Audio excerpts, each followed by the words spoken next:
Hey everybody, welcome to another episode of Tales from a Professional Nerd. I believe this is episode 38. It's crazy we've been going this long, but I plan on going into the hundreds. I plan on just keep on going. As long as I got stuff to talk about and you guys have stuff that you want me to talk about, I will do so. Let's see, before we get into the topic of the day, let's do the week in the life of Brian. Let's see.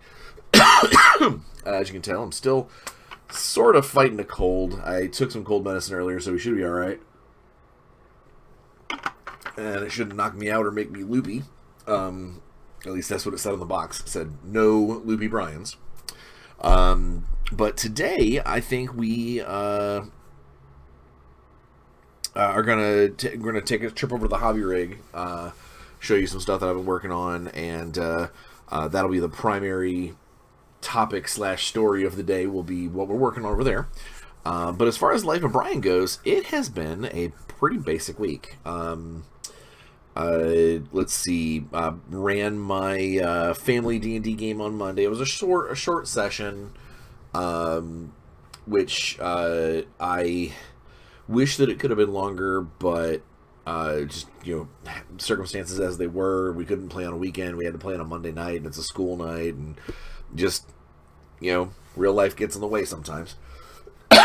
Excuse me. So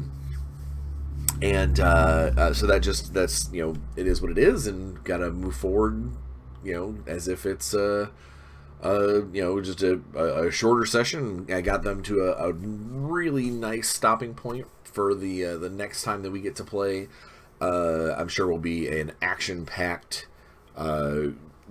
far more. This one was a lot of talking, a lot of role play. The next one, I'm sure, will be a lot of buckling of swashes, and arrows will be launched and spells will be cast. So that I'm excited for that. And they everybody seemed to have fun on there. So that's that was that. I played in my very first Star Wars Legion tournament with my Separatists. I got second place, which is pretty good considering that I'm extremely limited in what I can bring, because there have only been basically like the primary box releases and one character. So I did all right, and then I used the winnings from that day to pick up some of the aforementioned. If you listened to last week's episode, I went on a little tirade about how awesome the pre-painted Transformers miniatures, quote unquote, are, and so I picked up a set, and we'll be getting to those again a little bit later. But so I had fun playing Legion. It was a good day. Some hard-fought games. One of the guys that was in the tournament apparently is somebody who plays a lot, and he had said that it was really nice to see games that were kind of nail-biters again. Apparently the last couple of big events or whatever, they've been kind of sweeps. It's like one guy takes the whole thing, or they get into a battle, and it's like, oh well, this guy's gonna win. So he said it was nice to see some kind of back and forth, hard fought battles. So again, whatever it was nice for me. I was glad to have the kind of the break from real life and throw some dice around and enjoy myself.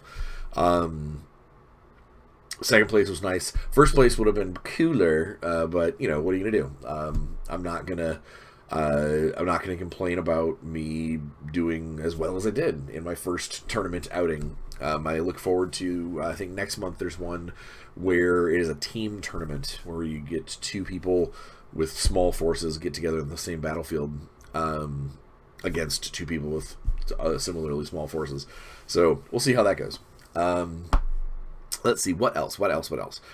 Still slugging away on some Dungeon and Box stuff, as always. Yeah, I've mentioned before, I really enjoy working with those guys and putting out cool stuff for them. This particular product that we're working on right now, I look forward to people being able to jump into it a little faster than some of the stuff I've done in the past for them. So we'll see. We'll see how that pans out. My employers out at Big Child have teased all week a brand new awesome figure that will be formally released later this week. It's awesome, and I think people are going to go crazy for it when they get to see the full thing.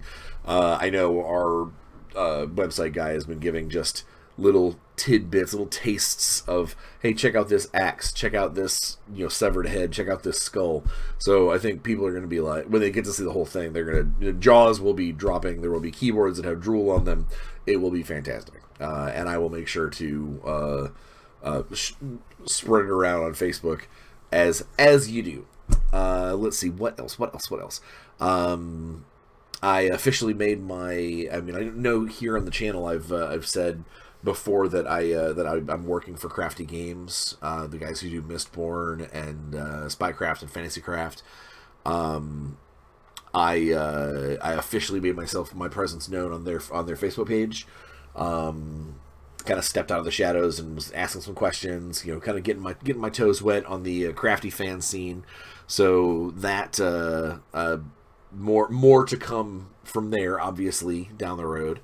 And then kind of the big news, just this last couple of days, the guy who's in charge of events at GaryCon sent me a message and let me know that all four of my my events made it in and are locked into the schedule. So I've got those written down here. Excuse me. I don't have them memorized yet, but I shared them on Facebook. I shared them on Twitter. I made sure that they're on the GaryCon Facebook page. I really hope that I have full tables this time around, and that maybe some people that I know have kind of whispered in my ear that they want to play on some of these special events and things, that they get in there and they get those tables, or when they get those tickets set up as soon as they can. I made sure to space out my stuff, so I've only got one event each day that I'm running. Hopefully that will give me some room to play in some other people's events. I know I'm looking forward to a couple of them. Let's see, on Thursday, on Thursday I've got a Spelljammer game running from 4 to 8, effectively. 4 p.m. to 8 p.m. That's the Library Late Fees Are Killer, where you are basically a requisitions team from the Brazen Hold Library, which is a dwarven union of magic item collectors, renters. Basically, they're a library that doesn't just do books; they also do hammers and swords and shields and helms and whatnot. And you're a team of reclamation agents. On Friday, we have my only Ravenloft game that I'm running. Normally I like to try and run 2 Ravenloft games at GaryCon, but this time, because Spelljammer really was kind of taking the limelight of most of my brain power, I'm running 3 of those. On Friday, bright and early at 10 a.m. Till 2 p.m., we've got the Rakesburg Hunting Club, which is sort of a murder mystery. Basically, all the players get invited out to this fancy hunting club mansion out in the middle of nowhere, near Rakesburg, and where the noble family there, well-known weirdos, their daughter has been found murdered.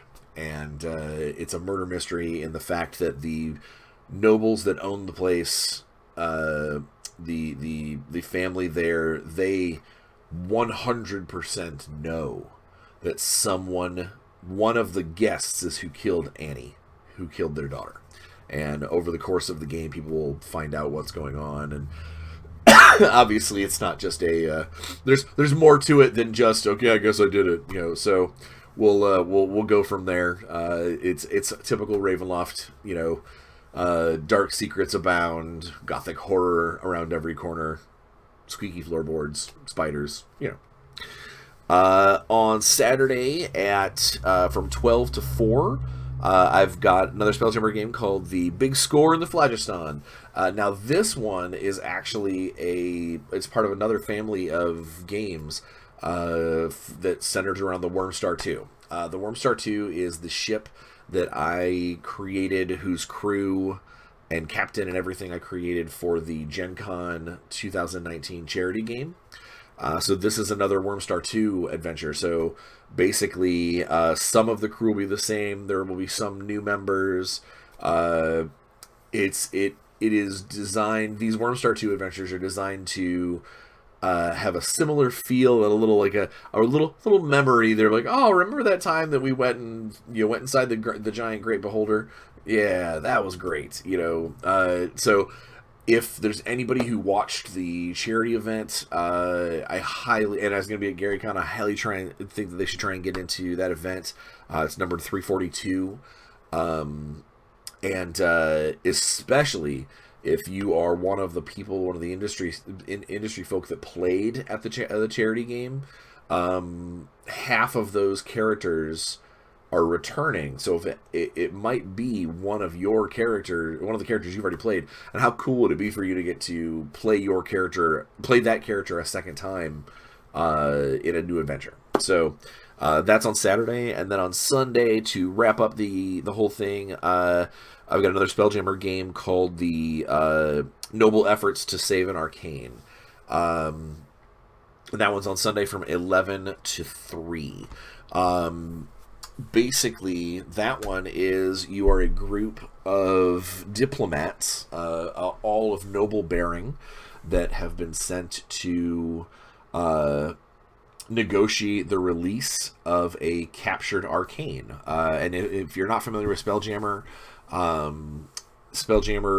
the arcane are a race. They're a race of basically like 10-foot tall, blue skinned, almost like Roswells, but huge, and they very long and gangly, and they're the ones that have been said to be the ones that built the capital Spelljammer, the actual ship, the giant like world ship known as the Spelljammer, plus all the little babies, the small jammers, and in theory, the Arcane were the ones that created the idea of spelljamming helms. So this is a big deal to go and negotiate the release of one of their kind from hostile captives, or hostile captors. So that's what I got set up for GaryCon as far as what I'm running. I already know that I'll be playing in one of Satine's games on Friday night, and then hopefully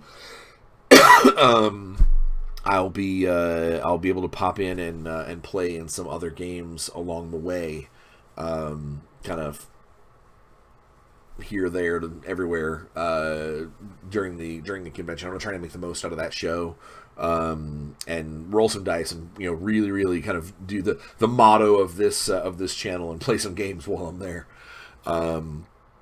But that's pretty much all I had for the week in Bryan. It's been a lot of painting, it's been a lot of writing, and a lot of doing the necessary social media stuff for my companies that I work for. Other than that, I got a haircut. It's kind of messy right now, but I'm still wearing a hat all day.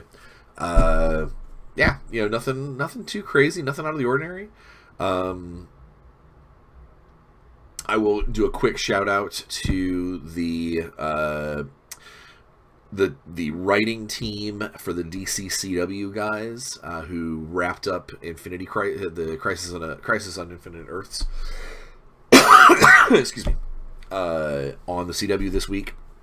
Not only was that an excellent way to tie their shows together and wrap up that very kind of high concept meta plot with a bow, but it definitely pulled on some heartstrings. There's all kinds of Easter eggs in there, in great ways, and on top of all of that, it made it made the rest of their episodes, the rest of the shows that they do going forward, and that DC does collectively, movies included now, that it really does feel like a cohesive multiverse. That, you know, DC has always had that, you know, those random, in Earth 81, Batman is a vampire, and that's why that trade paperback exists. Or in Earth 96, Brandon Routh is the Superman, and that's the one that we know from the Christopher Reeves era. You know, like they do such a good job of basically saying, hey, we're allowed to have all these different things moving all at once because it's a multiverse, and to try and explain it all away other than the fact that it exists and that each Earth is different, and sometimes there's different roles being played, and sometimes there's different, you know, heroes in place, is madness. And I gotta say that sometimes one of the best things to do when you've got just kind of a crazy outline like that is lean into it. And they did. They leaned into it hard, and I think they came out shining.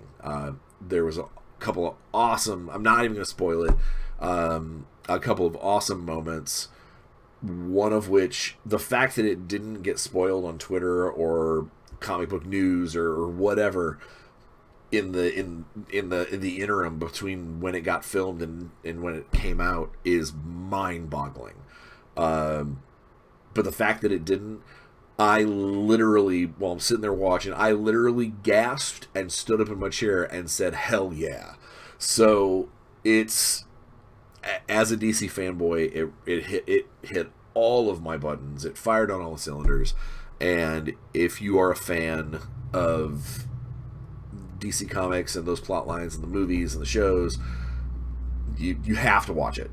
So if you get a chance, if they run all 5 episodes of the Infinity Crisis the Crisis on Infinite Earths, if they've got those set up like as a, you know, watch these 5 episodes on demand or whatever, even if you don't know the rest of the shows and you don't watch all of them or anything like that, you owe yourself 5 hours of your life, minus fast forwarding through commercials or whatever, to do this, because it is fantastic. All right, so I have jawed on enough. Today's episode is jokingly called HobbyBots Roll Out. And that is obviously a play on our dear friend Optimus Prime when he tells his Autobots to roll out. So last week I spent a bunch of time talking about how I adore Transformers and that I need to finish the Transformers Skirmish Minis game that I have so I can use these minis and play this game, even if it's just with my friends. You know, obviously I'll try and pitch it to WizKids, but who knows what happens there. You know, I'm sure they've got a dozen people ready to rock and roll on that kind of thing.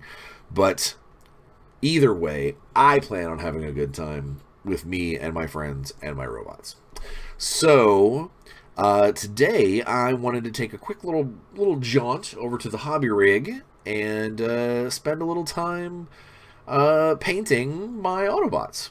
So they are already primed. They are pre-primed figures. So I will basically get to just kind of go ahead and get started. I went ahead and printed out. So of the robots that the characters that they've released 2 Autobots, 2 Autobot chassis, and 2 Decepticon chassis. They put out Optimus Prime and Megatron, obviously, and then they also put out Bumblebee, who in that first generation of Autobots, they used the same body for Cliffjumper. So I made sure to get 2 of the Bumblebee figure and cut it up a little bit, moved it around a little bit, so that way I can paint them differently and have two Autobots in that first wave, instead of just having Prime and Bumblebee. And then I also did the same thing with my Decepticons. Is I did Megatron, and then I grabbed two. I'm going to grab a third one as soon as I can. They have Starscream, but Starscream is a member of a group of Decepticons called the Seekers, and the Seekers are on Cybertron. They were basically scout warriors, Decepticons that kind of turned into these weird little triangle thumbtack looking planes before they took on their more human form, or more earthly form, and that included in that is the initial Seekers are Thundercracker, Starscream, who was the leader, and not Ramjet. Oh, I had it. I've got it here somewhere. Hang on a second. Because it's on the tip of my tongue. It's making me crazy. Thundercracker, Starscream, Skywarp. Skywarp's the other one. So those were the first three Seekers, and they all used the same body as Starscream. So I will be able to grab a third Seeker body and paint it up as either Skywarp or Thundercracker. And then, as more of these bots come out, when Ironhide comes out, he's one facial bit away from being Ratchet. Either way, basically, it's I plan on building up a force of Decepticons and Autobots using these minis, and to make my own Transformers game, and eventually maybe I'll record a couple of missions of it and send it to the guys at WizKids and go, hey, here it is, let's do this. Obviously, until that happens, it'll be in no way official. It'll just be a whole lot of fun and a way for me to relive my childhood when I used to play with all my big, Transformers themselves. Speaking of reliving my childhood, before we move over to the hobby rig, we need to take a second to talk about Brian Steele's Armor Class 10 T-shirt of the week. So today I've got this is the olive brown, and here I am, cleverly disguised as an adult. I thought this was a perfect T-shirt for today because I'm probably going to be oohing and ahhing about Transformers while I'm painting it, or while I'm painting them, and I figured it was probably going to be for the best to basically point out that when you get me on a roll with, especially in a fandom that I adore, like Transformers, I will just go and run at the mouth and become 12 years old again. It is a double-edged sword because I have so much love for these weird little Cybertronian robots and the stories that come out of them, and the different styles, and then part of my brain turns into that designer side and goes, oh my gosh, what could I do with these? And wave 2, what if we have the combiners, or what if we do the headmasters? What in Warhammer 40K's got their giant apocalypse titans. What says that we couldn't do Scorponok and the Maximus base? It's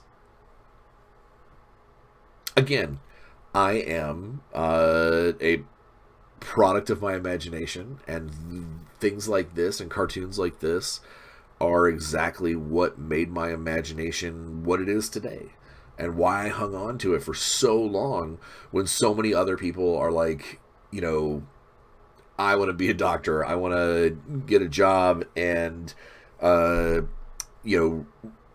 a textiles business, or this, that, and the other thing. And my go-to is I want to design, play, and help others play with freaking toys. And I am not ashamed of that in any way. I'm super proud of it. In fact, that if everything goes right with my career, What I will be known for is making people have a good time, or allowing people to have a good time, or arming them with the tools to have a good time. So, without further ado, why don't we go ahead and take a trip next door, or right over there, and get the hobby rig up and running and put some paint on Optimus and his friends. So, see you in a second.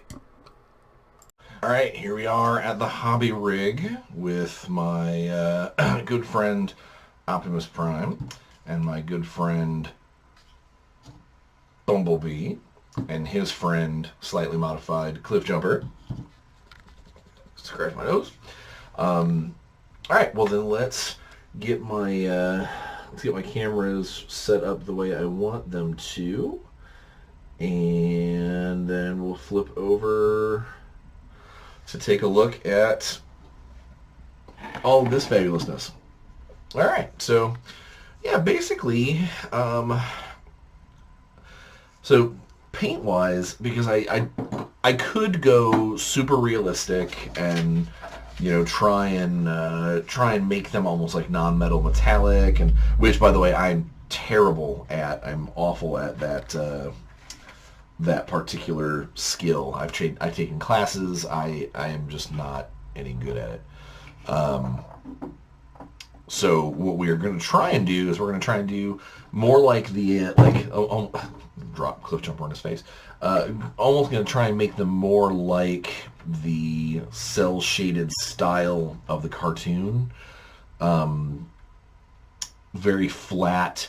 Hard highlights. I'm not gonna go too crazy as far as like the actual like source lighting to make sure that like the insides are darker than the fronts or anything along those lines.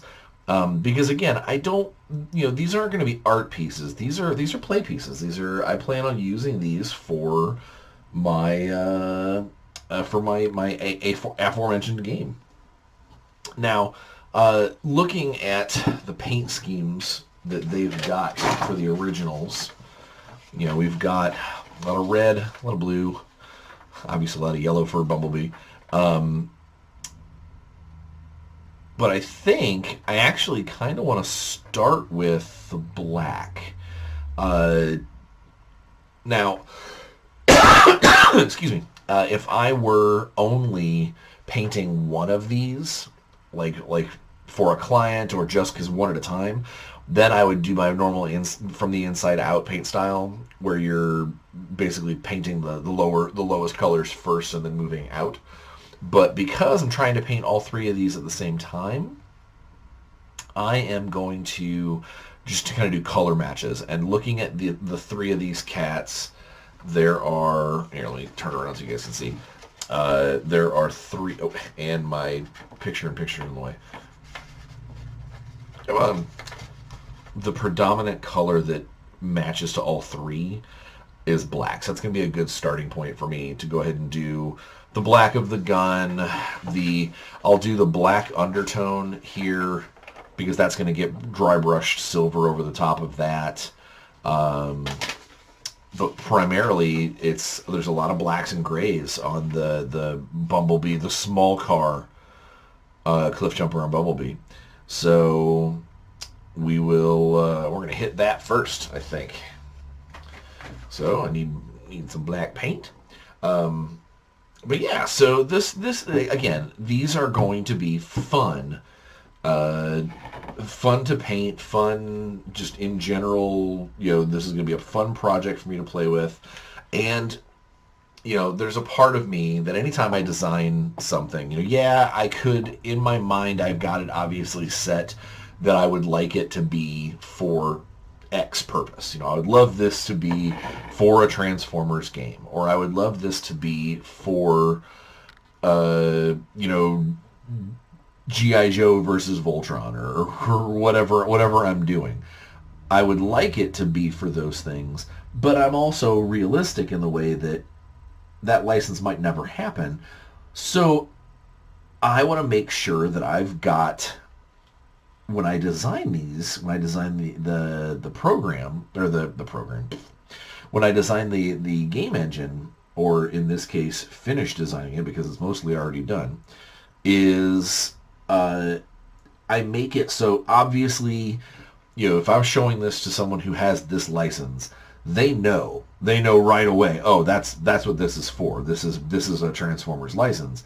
But if I don't get a chance to show it to the Transformers people, and instead show it to someone who has their own license, that maybe it's not giant robots, maybe it's just soldiers, and with a little tweak here and a little tweak there, there a tweak here, a tweak everywhere, a tweak, that they get a chance to adapt it for their rule set, or not their rule set, their IP. So, there is a part of me that would, the original version of these rules that are currently on my hard drive have basically a secondary, that was way too much paint, Brian. There's a secondary form. Basically, each character card has two sides, because that's how two-sided things work. But one side was the robot, and the other side was the form, was the car, the plane, in the case of Megatron, the gun. That they had their own little reason for existing. What they did was that side had different stats, and you would use a different model, a different miniature. Was the concept for the first one. Now, because at this time it looks like WizKids is not going to be releasing the vehicle forms of these guys, not going to release the Mack Truck Optimus Prime, or the VW Bug Bumblebee, they're just going to stay as robots, that I have had to go in and alter, as expected, alter the rule set. So you still have two sides to your card, your character card, but the two sides, now you've got robot form, okay, and then you've got activated ability, basically a special ability that could be, lasts for one turn, X turns, whatever. It'll say on the card what it does when you use it. Each one will be different based off of what other form or forms your dude can turn into. So in the case of like Optimus Prime, his alternate ability, when you flip over his card, man, that cough is just not going away. That when you flip over his card, he goes into Mack Truck mode for the remainder of his movement, or for the movement portion of his turn. He basically gets to jack up his movement, and if anything is in the way that is of a smaller size class than he is, they get rammed. They get smooshed, as you would expect if you were being run over by a Mack truck. And then, of course, this is also useful for getting like obstacles out of the way, because the game would be designed to have, it would be designed for scenario play, and in the scenario play, you would be able to spend points on obstacles in the game. Whether or not that's roadblocks or landmines, or spend a bunch of points and you can get like a cool turret. These are things that you would have as optional bonuses or buys, depending on whether or not you had the points or the gumption to do them. And in the case of his Mack truck movement, it would be, while he's moving, all of these low obstacles and stuff would just get smashed out of the way. That would be his special Optimus Prime, awesome, I'm a giant truck benefit. And at the end of that movement, narratively speaking, he turns right back into Optimus Prime form and is ready to blast some Decepticons. In the case of like some of the other vehicles, some of the other cars, they will have increased movement, increased speed. They might be able to fit into smaller areas. You might be able to, if you normal movement, you can't unless your base gets through. You can't get through that type of a spot. But if Bumblebee shifts down into his, Bumblebee or Cliffjumper shift down into their car form, they are considered to only be 1 inch wide, or currently it's based off of metrics, so like 3 centimeters wide. So that's the kind of the difference that I would be doing with these kinds of things. Whereas somebody like Megatron, who in this current rendition, because I am going to still angle this toward the original Gen 1 Transformer crowd, he turns into this giant hand cannon.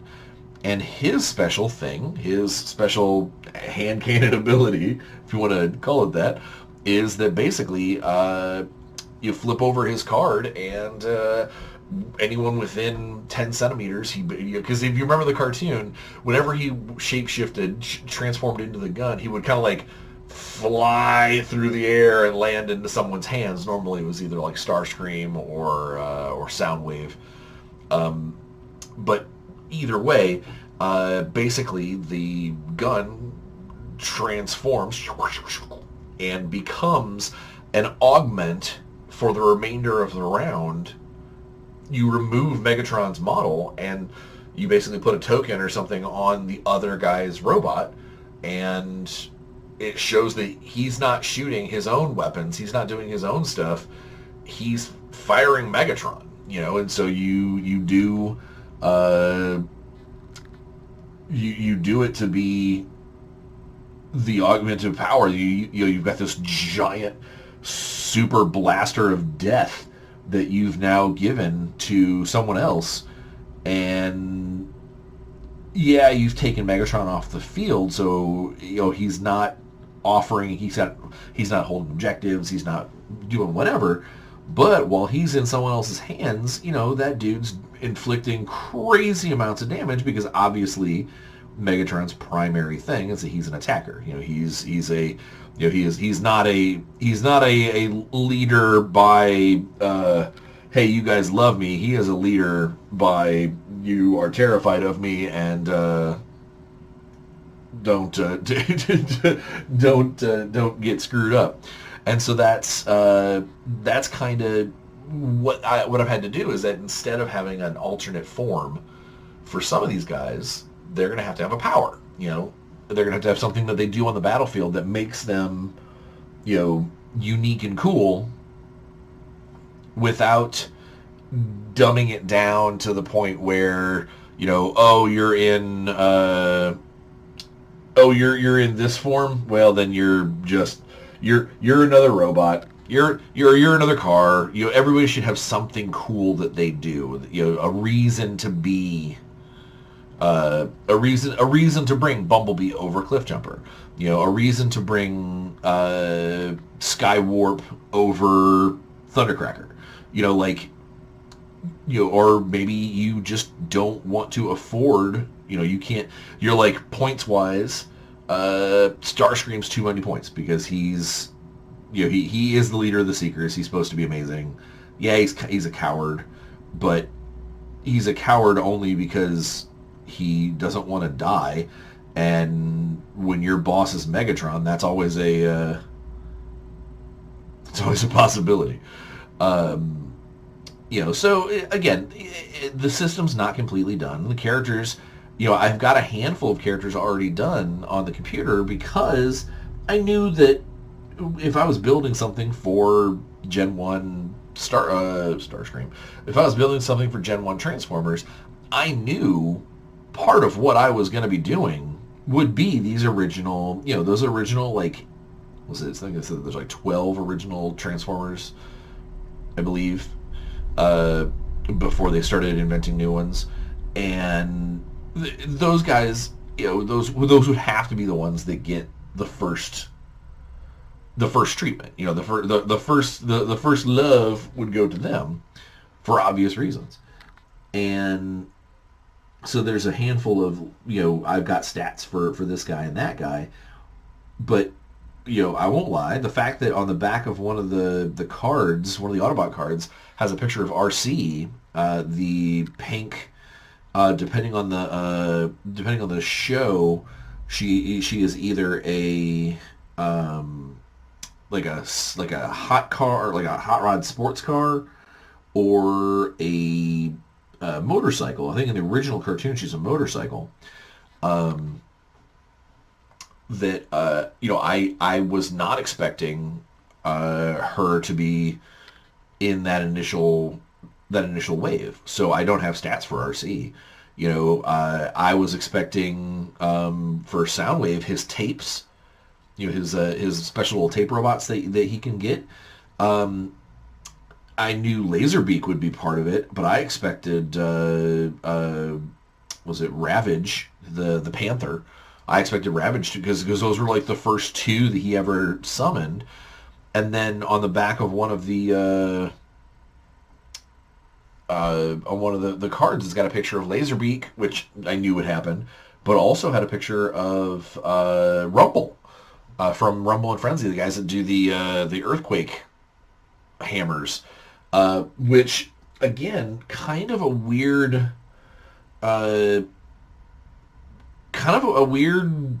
thing to have. It's extremely scenario based. Like, does it just cause all ground movement to come to a halt, or is it difficult terrain? Does it knock people over? There's just all kinds of cool stuff that you could do with some of these things based off of an old cartoon, and that is more than anything what I want to do. I want to make this game, as I get Bumblebee's black fingers on me. I want to make this game and make it so it feels kind of like the old cartoon. I love the fact that size-wise, if you look at this, let me finish up the black here on Bumblebee's leg, and I'll show you something. I'm going to switch brushes to something a little smaller to get into the wheel wells and stuff. But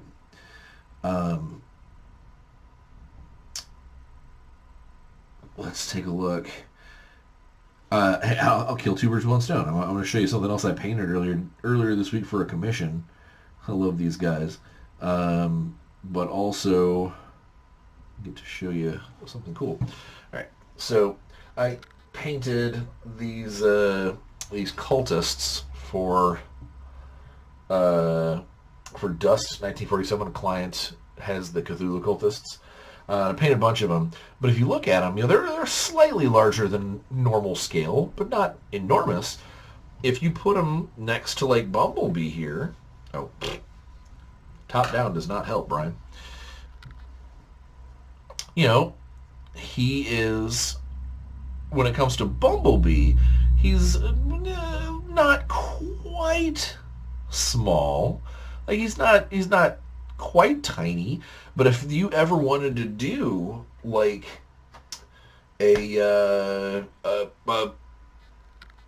civilian, or like maybe part of a mission is protect the humans, or in the case of the Decepticons, try and nab one of the humans and whisk them off the board. Like there are things that you could do that would be pretty slick and pretty awesome, and you could use those little guys, use like regular 28 millimeter like civilian figures, or sell them if someone got the gumption,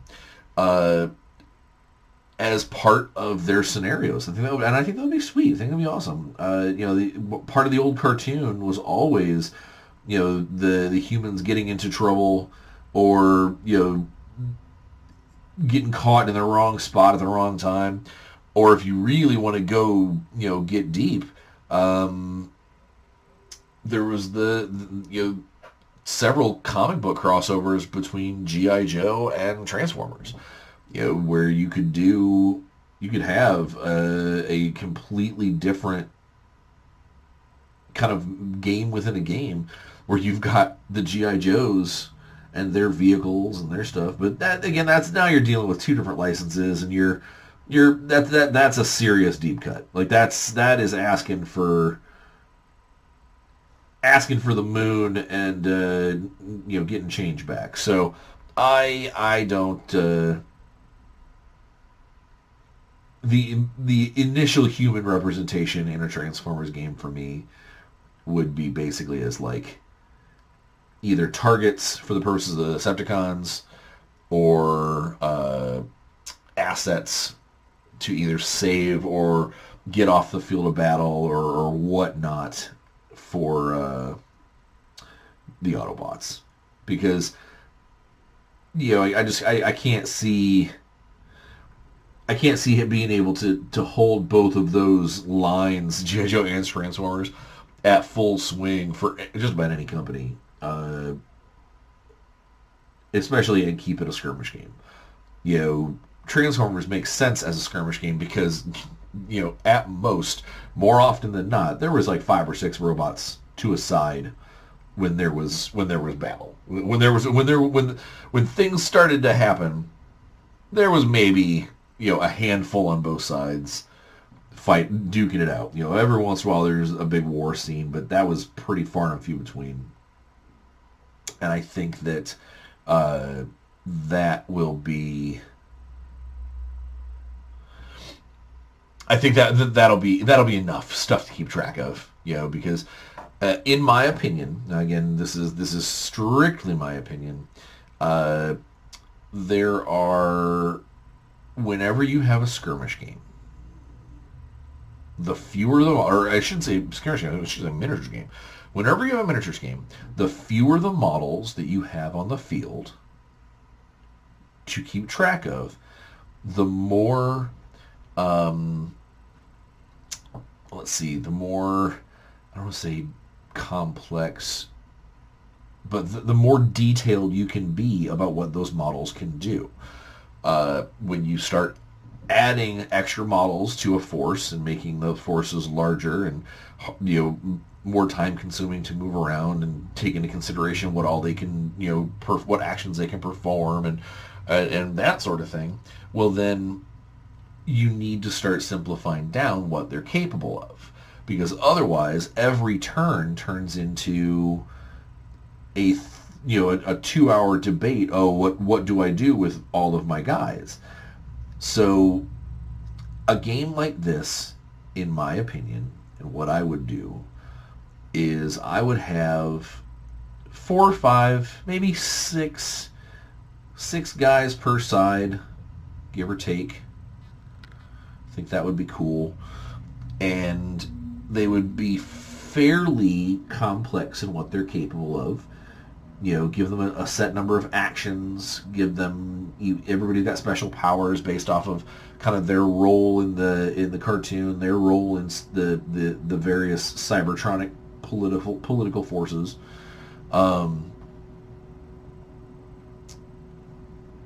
And then leave it at that. I wouldn't, don't make it so it's, every guy only has 3 stats because it's the easy thing to do.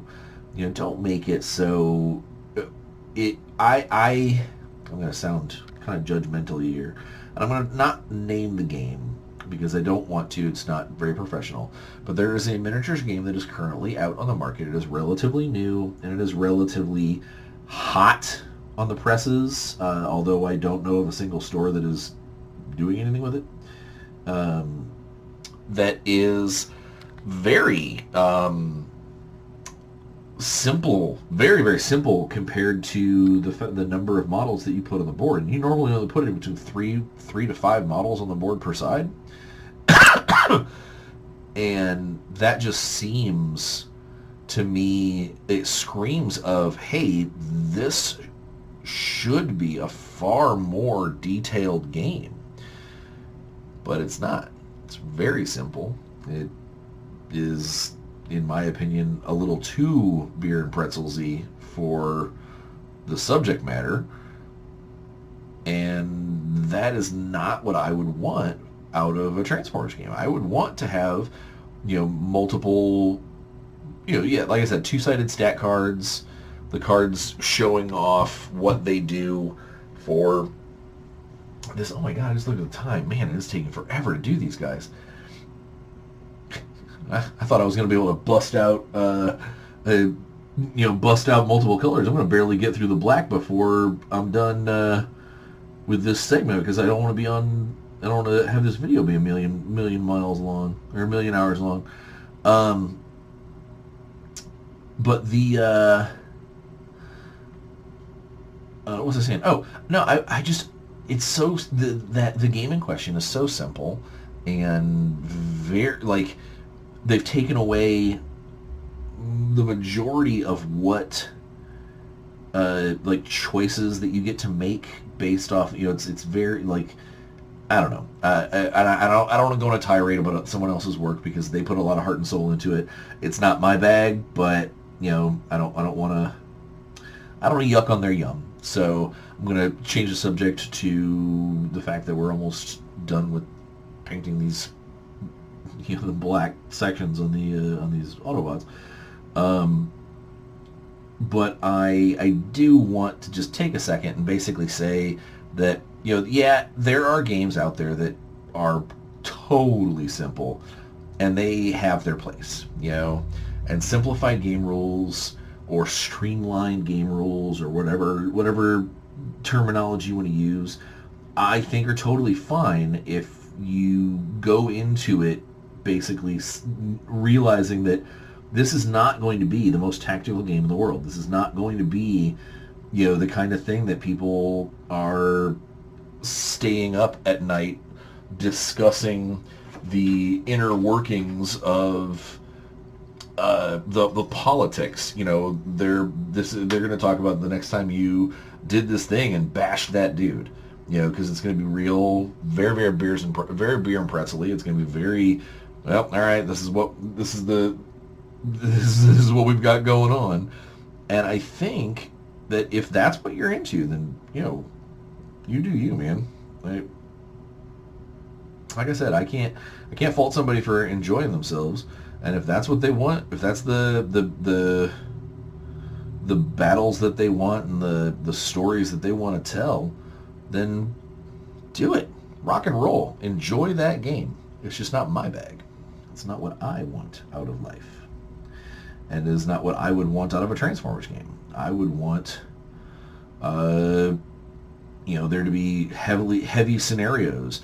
And every model, if I only have 5 models to bring to the field, I want every model to have their own special rules. I might have to refer to the card to be like, okay, how does, Mixmaster's cement mixer work? How does Rumble and Frenzy, if I summon both of them, what happens? And that's the kind of thing that I think about. I think about what I would want out of this game for me, and I just wouldn't want this to be painfully simple. But I also wouldn't want, I also wouldn't want it because it is a fun subject matter. I wouldn't want it to be like requiring calculators and, do I need a higher degree in math to make all of these things function? I wouldn't want that either. There's a happy medium that's out there, and that's definitely what I would be shooting for. Man, so much of Cliffjumper is dark tones. He is got a lot of black and gray on him.